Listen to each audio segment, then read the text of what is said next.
AB. Anil സംവിധാനം ചെയ്ത് ശ്രീനാഥ് ബാസി നായകനാകുന്ന പൊങ്കാല എന്നൊരു മൂവിയുടെ ട്രെയിലർ ഓഗസ്റ്റ് 21 വരുന്നുണ്ട്.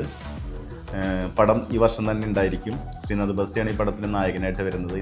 പടം ഒരു ത്രില്ലർ രൂപത്തിലുള്ള പടമാണെന്ന് തോന്നുന്നു. അതിൻ്റെ ഒരു ഫസ്റ്റ് പോസ്റ്റർ കണ്ട സമയത്ത് ശ്രീനാഥ് ബാസി എന്നൊരു ആക്ടറാണ്, നമുക്കറിയാം. ഭയങ്കര ഇഷ്ടപ്പെട്ടൊരു നടനാണ്. മഞ്ജുമൽ ബോയ്സ് ലാസ്റ്റ് പെർഫോമൻസ് ഒരുപാട് പടങ്ങളിൽ പെർഫോം ചെയ്തിട്ടുണ്ട്. ആള് വേറെ ലെവൽ ആക്ടറാണ്. പക്ഷെ ആളുടേതായ കുറേ ലിമിറ്റേഷൻ കൊണ്ട് പല പടങ്ങളിലും പല അവസരങ്ങളും നഷ്ടപ്പെട്ടു പോയിട്ടുണ്ട്. പക്ഷേ ഈ പടം ഒരു കംബാക്ക് ആണെന്ന് തോന്നുന്നു. ലാസ്റ്റ് വന്ന പടത്തിൽ ആൾക്ക് പേഴ്സണലി പെർഫോമൻസ് ഉണ്ടായിരുന്നു. ഇതിൽ തന്നെയാണ് ഈ പടത്തിൻ്റെ റൈറ്ററും വരുന്നത്. ഇന്ദ്രൻസ്, പ്രവീണ, ശരത്തപ്പാനി, ബാബുരാജ്, ദുർഗ കൃഷ്ണ, ഹരീഷ് ഉത്തമൻ, റോഷൻ ബഷീർ, അലൻസിയർ, ബിപിൻ ജോർജ്, ഷമി തിലകൻ, മുരുകൻ മാർട്ടി, സൂര്യകൃഷ്ണൻ, അങ്ങനെ നീണ്ട കാസ്റ്റിംഗ് കാണിക്കുന്നത് IMDbയിൽ.